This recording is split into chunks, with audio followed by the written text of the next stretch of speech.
Hello, today we are focusing on lesson number 6. Lesson number 6 under employability skills. We are going to be talking about maintaining professional growth and development. Maintaining professional growth and development.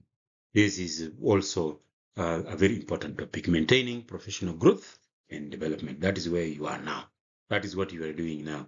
You are developing, maintaining professional growth and development. As we start off, we are going to see it is quite a long presentation. It has 35 slides, so I'll try to move a little bit faster so we can cover it in 35 minutes or 40 minutes. Now, that is, you can see, it looks nice. Career development, career growth and development. You have to start somewhere and move and move and move and move and move until you reach the ladder. You reach the very you have to start somewhere. So maybe you are in the middle somewhere here. Maybe you are already a security supervisor. Maybe you are already a security manager. You are moving up the ladder. It is a never-ending story.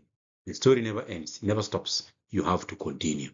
You have to continue. So keep this photo in mind. That is where you are headed. That is what we are saying when we talk about career growth and development. And then we look at definition of terms. When we talk about career growth and development, we shall be talking about training. And when we talk about training needs, we shall be talking about gaps in knowledge and competences that the employees have. And then we shall also talk about career opportunities. These are the career opportunities that come before you. If you are prepared, you will get the career opportunities. If you are not prepared, then these career opportunities will pass you. And then there's career advancement. It refers to the upward progression in an individual career. Upward progression in an individual career. An individual can move up into managerial position in a given job or one occupation to another. So this is what we call career advancement. And then also, when we talk about personal training needs, we say personal training needs are identified and assessed in line with the requirements of the job. Staff training and development is a vital element in any organization. An organization that doesn't develop its people, an organization that doesn't train its people, that organization is planning to fail. Training and development leads to improved performance, employee satisfaction and morale, increased competency, and reduced employee turnover. Employee turnover is the movement of employee in and out of the organization. Employment and resignation and terminations. That is what we call employee turnover. How people come in and people go. How people come in and people go. If there are no training and development initiatives, then turnover will be very high. And that doesn't reflect well on the manager of that department and also entirely overall on the HR department. Turnover is something that is very sensitive in many organizations. And then also we say personal training needs are identified through training needs analysis. It is what we call training needs analysis. This is usually carried out by the HR department and also by departmental managers to find out what trainings do we need. And then training needs arise when there is need to do things differently. When there is need to do things differently, for example, you have purchased new access control systems, then training is important. For example, you have purchased new search equipment, then training is relevant. For example, you have employed a new assistant security manager from external, then training is irrelevant. This is what we call training needs arise where there is need to do things differently. Training needs analysis. Analysis of training needs at a personal level has two prerequisites: the parameter of the job performance, the prerequisite of review against performance parameters. Other techniques include self-assessment, a 360-degree feedback, a 360-degree feedback, a 360-degree feedback is a process through which feedback from an employee's subordinates, colleagues, and the supervisor, as well as self-evaluation by the employee themselves is gathered. You may also gather an evaluation of yourself. Personally, you look at yourself. I finished Form 4 in the year 2000. What other certificate have I attained?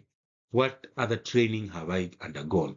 What other workshop or seminar have I attended? You look at yourself, you ask yourself, the last 5 years, have I done anything to develop myself in terms of training? Or has my employer offered an opportunity for me to participate in training? That is what we call 360 degrees. Your friends, your subordinates, your colleagues, your supervisor, they will tell you, look, you need training in report writing. You need training in basic investigation skills. You need training in fire safety. You need to understand the basics of fire safety. You need training in CCTV surveillance. They will tell you, your colleagues, you need to develop your leadership skills. You need to develop your emotional intelligence. You need to develop your emotional management. That is what we call a 360-degree feedback, which is a process of the people that are surrounding you. And when you look at it in the figure below, you will see that a successful 360-degree will involve direct reports, will involve peers, will involve customers, will involve manager, and you'll be at the center receiving the feedback. Receive the feedback positively and strive to improve areas that they have mentioned. So you can see a 360-degree feedback program involves all the people who are directly near you. If your report writing is poor and they tell you you have to improve in your report writing, simply strive to improve in your report writing. Don't take it negatively, just simply try to improve in your report writing. Avenues for professional growth. What are the avenues for professional growth? Avenues for professional growth. Professional development course, like the one you are undergoing. This is a professional development course. Additional college course, you can decide to go to additional college course. For example, if you have qualified with a Kenya Certificate of Secondary Education certificate, you may decide to do another diploma in education or another diploma in a particular field. And then there is reading websites and professional journals. They are all over. In this age of the modern technology world, the computer world, journals and the professional websites are all over that you can read all materials that you want. And then there is benchmarking. Benchmarking is comparing yourself with your peers. How are they doing? And then there is joining professional organizations, among others. Joining professional organizations, among others. In examining training needs of employees, performance appraisal systems and gathering information is very important. Other ways include surveys, questionnaires, focus groups, and interventions. So those are the avenues for professional growth. Professional development courses, additional college course, reading websites and professional journals, benchmarking, and joining professional organizations, among others. Training programs should be a continuous and ongoing process. It should be a continuous and ongoing process. Even the skilled employees need training programs. Employers should offer training and offer opportunities to employees throughout their career. There is always, in all organizations, there is always under the HR department, there is another department called the training department. They have the funding, they have the facilities, they have the really good from the top management to provide training avenues, to provide training opportunities to employees. Utilize them. They should be committed to develop their employee potentials. New production, processes, methods, technology, legislation, customer, or market can lead to organizations' consideration for training. You see, new production, processes, methods, technology, legislation, customer, or market can lead to organizations' considerations for training. So if you are asked what may lead to considerations for training in a particular organization or in your organization, then you may say, if there is a new production, we are starting to produce a new line of products. If there are new processes, if there are new methods of doing things, if we are investing in new advanced technology, if there is a new legislation passed from the government, if there is customer or market changes, all these things can lead to considerations for training. Assessing training. Training needs assessment serves as a tool to determine which training is required. Data is collected to determine development needs that will enable the organization attain its objectives. After identifying training needs, objectives are determined, which will measure success. Assessing training needs reduces gaps between the skills of the employees and those required for the job. Assessing training needs also determines effectiveness of training and the development program. So assessing training needs. Training must be assessed. There must be an assessment so that a training can be factored into the running of the organization, and so that the training can be effective, there must be an assessment. Mobilizing training resources. Training programs requires resources, human, physical, and financial, to be carried out successfully. Training is expensive, and resources to support it should be well mobilized. Training decisions should be based on employees' ability to learn and the likelihood that they will be impacted by the training and the development program.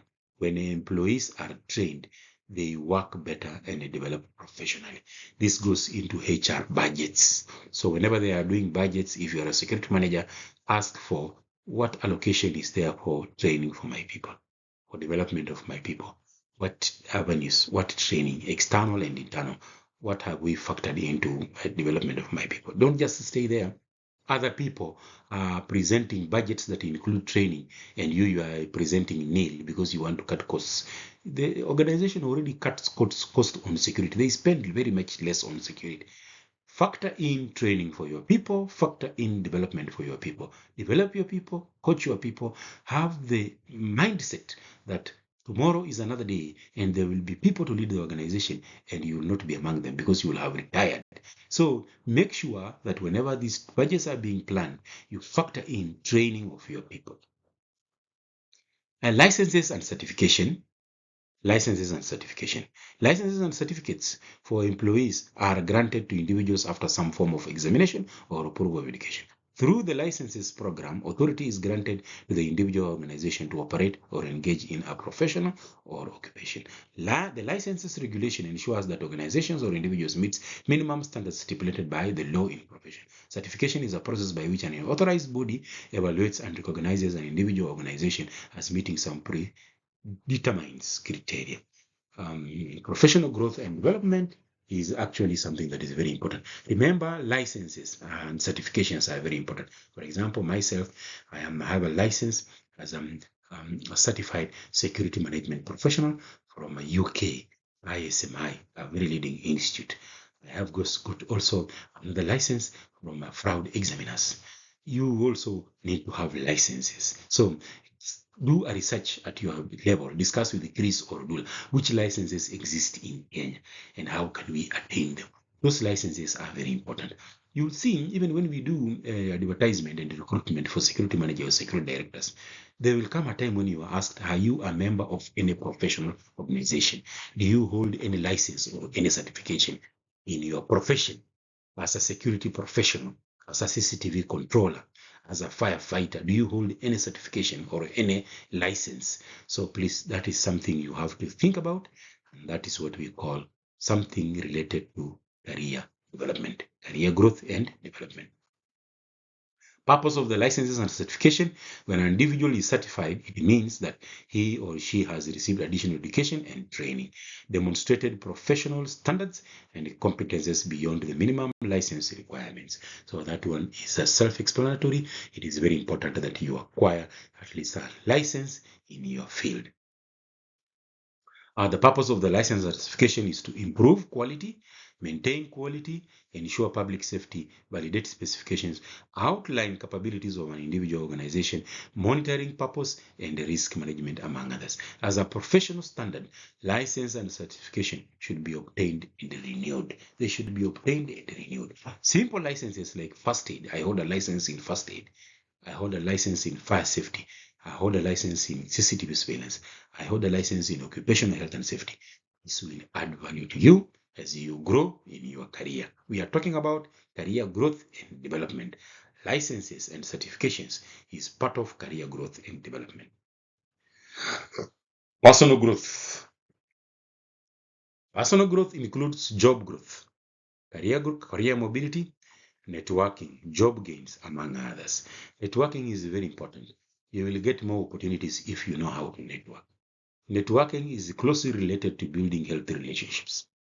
Remember, networking is closely related to building healthy relationships.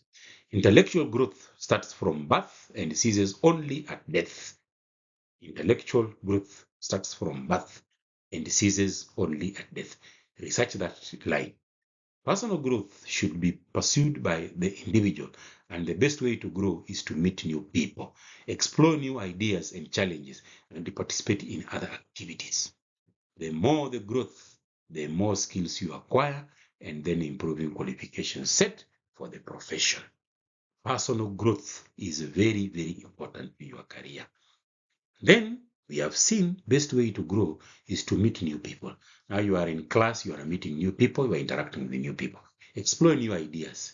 Don't just sit in class and wait to be told everything. Explore new ideas, do research and challenges, and participate in activities. When if there are activities, ensure that you are participating in these activities. And then we say pursuing personal and organizational goals. Goal setting should be a priority. Research has shown that many people do not know what they want in life. And if they do, they have no plan of achieving it. That is a very powerful statement. Many people do not know what they want in life. And if they do, they have no plan of achieving it. Those who achieve their personal goals are those who note them and develop plans for achieving them. Effective goal keeping is one of the keys to success. Individuals should pursue both personal and organizational goals. However, personal goals should not conflict with organizational goals. Personal goals should not conflict with organizational goals. If organization says we plan, one of our goals is development of our people to higher standards, and you have a goal that says I am anti-development, I don't want to grow personally, then your goal and the goals of the organization are at conflict.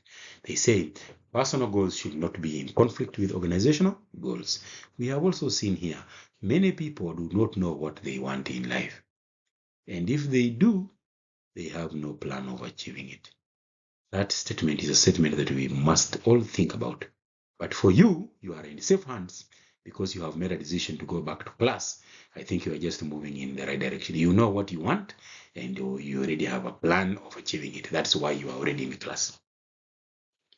Work prioritization and commitments. We have spoken about that in the other module. Elements to manage work prioritization and commitments include just establishing personal goals and set and meet work practices. These are some of the elements, and establishing elements to manage work prioritization and commitments include establishing personal growths. We have spoken about that several times, and then setting and meeting work practices. Take initiative to prioritize and facilitate competing demands to personal teams and organizational goals. Use technology to manage work priority and commitment.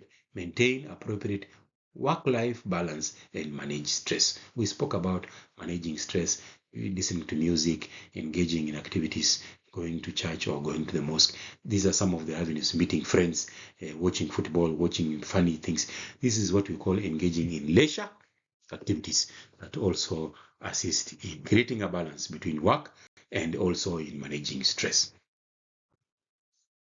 And then develop and maintain professional competencies. This is through assessment of personal knowledge and skills against competency standards to determine needs and priorities. Seeking feedback and using it to improve competency. Identify, evaluate, and select. Develop opportunities for company. Develop new skills. Participate in networks to enhance personal knowledge and relationships. Participate in networks to enhance personal knowledge and relationships. Those are some of the areas that you have to look at as you grow in your career, as you move up the ladder. Those are some of the areas that you have to look at. And then we say recognitions. Employee recognition is acknowledgement of an individual or team for effort accomplished. This creates friendly atmosphere and enhances the sense of belongingness in workplace. Motivation is also induced through recognition. Recognize people. If you are a supervisor, if you are a manager, recognize people for what they have done that is good. Don't always sit. There are some managers who will not even tell you congratulations for having done a good job. Despite doing a good job, they feel threatened. Don't feel threatened by these small things. They recognize people, tell them congratulations for the good job that you have done. That one leads also to motivation. Be the kind of manager who aspires to develop, coach, and upgrade people, to make people grow and people develop in their career and also in their personal life. Support people, assist people.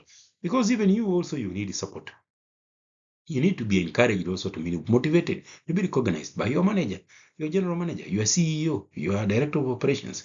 So you have also to recognize and appreciate your team. Also, recognize career advancement. Career advancement refers to individuals' upward progression in his or her career. Appreciation and recognition is essential in the workplace. People need to be appreciated and their achievements recognized. Recognition should be given to those who deserve it. You see, recognition should be given to those who deserve it. So if a person deserves recognition, give them. Don't stay with that recognition. It will not benefit you. It will only benefit them, and it will be an example to the rest of the team. Ways of seeking recognition. You can also seek recognition yourself. Application for awards. Organizations honor and recognize good performance, and hence the employees should seek out how to qualify and awards for such qualifications. Public speaking, this is one of the dread acts, but speaking in an articulate manner and minus fear will make employees or want to be recognized. And then information sharing. You should be contributing ideas that you relate one helpful and give compliment when it is due. So information sharing, share information, don't steal information.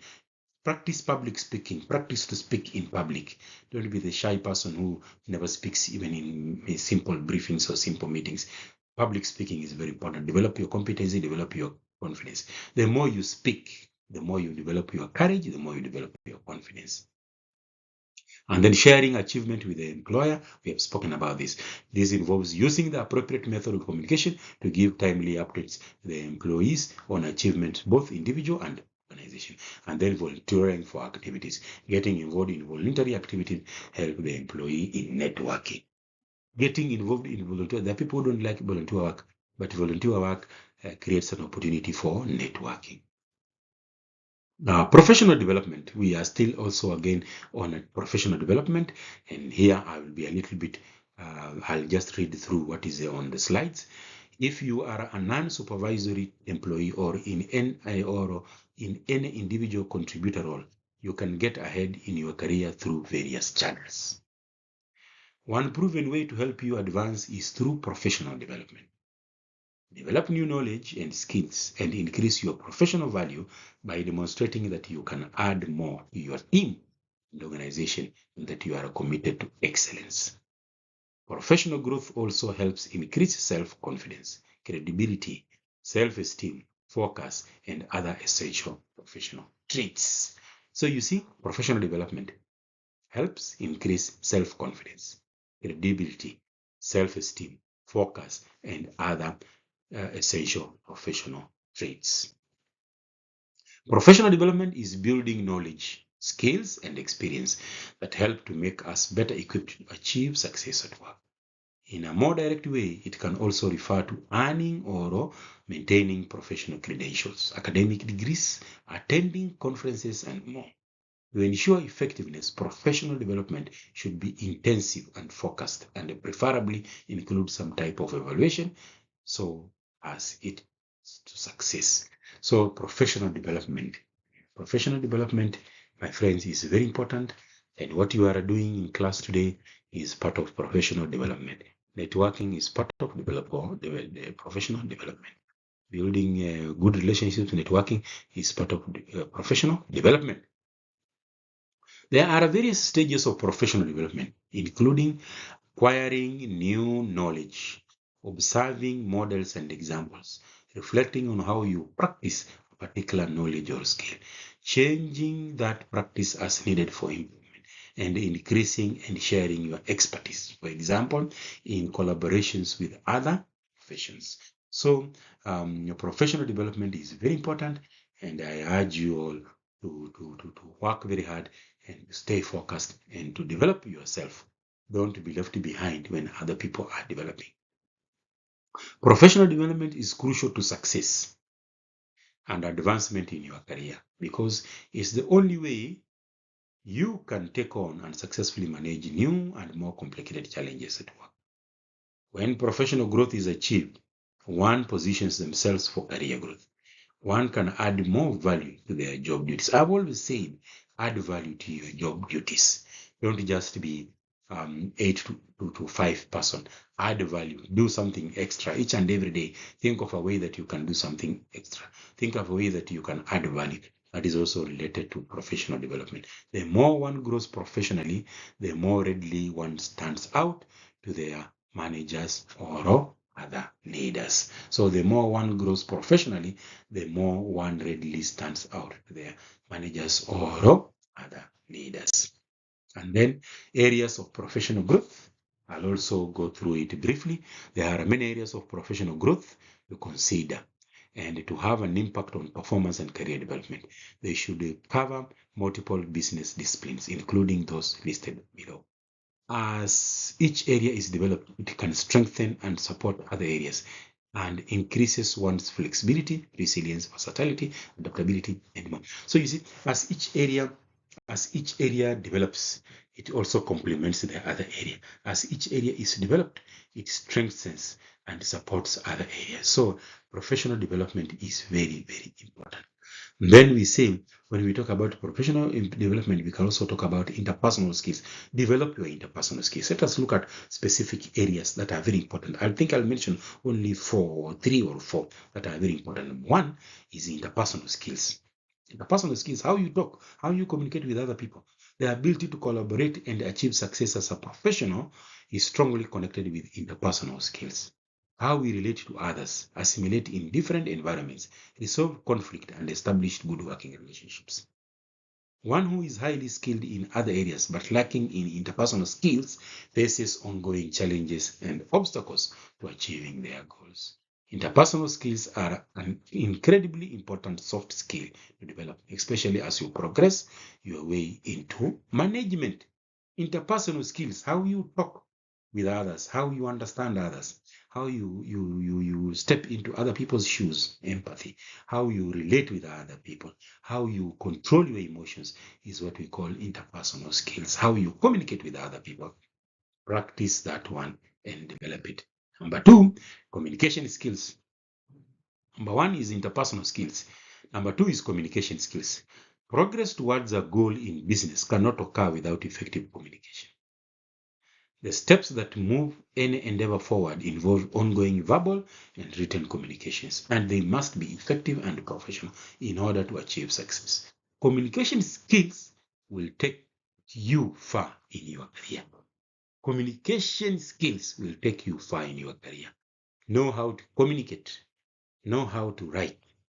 Know how to write without making mistakes, grammatical mistakes. Know how to put sentences together. Learn how to write reports. Learn how to write notes. Learn how to communicate verbally. Learn how to stay within your emotional imbalance, to control your emotions. Even when you are angry, learn how to control your emotions. Communication skills will take you far in your career. Then we say another thing that we are also going to talk about. I have talking about interpersonal skills. Then we have talking about communication skills. Now let's talk about time management. Time management. Time management. Time management is a skill that you have to develop. Having the best skills and the strongest motivation to apply them is ultimately ineffectual without good time management skills. Being able to plan and achieve goals step by step in a specified time frame is vital for staying on target, on budget, and maintaining effective work relationships. Time management, I will just say a few things there. It is one of my strengths. We all have strength. I gave you an assignment to write your strengths and your weaknesses. For me, one of my strengths is time management. I try my level best never to be late. I learned that from my early years in the military, and also I learned that from my father, specifically Mr. David Magani Khayubi. I am never late. I try my level best never to be late because I don't like it. Because I know when you are late, you even look embarrassed. Just imagine when there is a meeting ongoing, and then you come late. You look embarrassed. You see what President Ruto was doing to people recently visiting State House for cabinet meetings. If you come late, you stay outside. You are not invited to attend the meeting. So you can see the embarrassment you will face staying outside. You'll be thinking about your wife, your children back at home, and asking yourself why you came late. You know, when one is in trouble, the first people one thinks about is their family. especially when you have done something embarrassing, the first people who you worry about mostly is what will my family say? What will for example, if you have been caught stealing and now you are in court of law, the other people is okay, but family, one feels very embarrassed. Your cousins, your relatives, they are looking at you that you stole things. It is very embarrassing. So be very careful. Time management is very important. Then project management. You are moving into management. Learn how to do projects. Many projects in business involve a complex and interconnected sequence of steps in order to reach completion. Since these steps frequently impact multiple individuals, performing different but interrelated tasks, an effective planning structure must be established from the beginning with milestones and follow-up checkpoints to ensure the project is on track. Any proven project management skills to ensure success. Apply proven project management skills to ensure success. Learn about project. Open your mind. Read more about project management. What is involved in project management? And you'll see there is a lot that is involved in project management that you may need to know. And then also develop your soft skills. The so-called soft skills generally relate to personality traits or characteristics of an individual that are important to job effectiveness and advancement, but they are not all necessarily measurable. Even if one doesn't internally possess these type of traits, they can be taught and learned. And number one of soft skills is self-awareness. Be self-aware. Without an awareness of how we are coming to close to people, or realistic sense of what we can and cannot do, we may be prone to self-deception and therefore less likely to correct flaws or build on hidden strength. This trait can be developed by applying the right reinforcement or corrective feedback or other eye-opening insights. Self-awareness. Be self-aware. Ujijue. You understand yourself. Know yourself. Understand yourself. Understand yourself completely. How do I operate? How do I behave? How do I handle people? How do I walk? Understand yourself. Do I speak with confidence? Do I speak? Understand yourself. Self-awareness. And then emotional intelligence is also very important. The emotionally intelligent professional is able to control their own emotions and be sensitive to emotions of others. This makes it more possible to manage emotions and emotional responses to stresses and to therefore build, strengthen, and maintain relationship. Emotional intelligence. Emotional intelligence. Use emotional intelligence. Sometimes things happen, they touch on you emotionally, but you have to stay in control. Stay calm. Stay calm and in control. Never erupt. The moment you erupt, you've messed up everything. And then strategic thinking. This type of thinking helps us to plan, execute more realistically, and keep in mind potential challenges, obstacles, and changing circumstances. It is every bit as important in career planning as it is for businesses when they are planning for their strategic goals. Strategic thinking, thinking about strategy. What is my strategy? How am I going to achieve this strategy? How is it going to be successful to our department? Which strategy are we using? Try to keep in mind strategic thinking. Also, you need to do more research on that. And then finally, creating a professional development plan. The best way to achieve goals is to start with a plan, and achieving the professional growth that one envisions for greater success starts with a professional development plan. Like any other plan, it should include specific ideas, action steps, milestones, and timelines. In addition, the plan should be used to track progress, measure, and recognize any success achieved. So you can only grow professionally in your career, grow professionally, personally, grow professionally if you have a development plan. First of all, start with a development plan. Make a plan. I want to grow myself. I want to study for diploma in security management. I want to acquire at least one certification. I am lacking in the sense that I have not done anything to do with first aid and fire safety, which are very important to security. I also need to learn something about CCTV surveillance. So what is my plan? I can also see occupational health is also very important. How do I get a certification in occupational health? How do I apply for professional membership so that I can update my CV and stay relevant in my work and stay relevant in employment?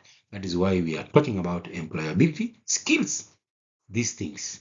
Also, before even we conclude with these few remarks, I'll conclude with a few remarks. Put your things together, your certificates, laminate them, your leaving certificates for Form 4. That one is a very important certificate. Your for high school, your professional certificates, the recommendations you have received, the award. Put these things together in one folder. Put them somewhere. Look for money involved. Invest in a small laptop. Nowadays they are not very expensive. Invest in a small laptop where you can do your work. Have a flash disk where you can save your documents. Even these ones from this college, you save them here, you save them here. That is what we call organization. Have a folder that if you are called for an interview today, you can carry it and go. Work hard. I know times are very difficult, but work hard. Buy a few black suits, white shirts, ties. That if you are called for an interview today, you will appear there professional. Shave your hair, shave your beards. Culture of people staying with beards nowadays, it is all over, yes, but security professionals and other professions, you need to be neatly shaved and appear as a professional person who is ready to do the job and to face the challenges that are ahead of you. With those few remarks, I want to say thank you very much. We will meet again now for Module 7. I think that will come after the cut. We will see how things develop. But we may do the cut and then we go to that. Fred also mentioned that you need some notes. I'm also going to prepare the notes and send them to him. You will ask him, he will print them, and then he will give them to you a copy, and then you can photocopy, and then you can start to prepare for the cut and also for the exam. I hope up to this lesson 6, we have covered the lessons that were missing. So I think we are in the right direction. Thank you very much. See you again for lesson 7 at a later date.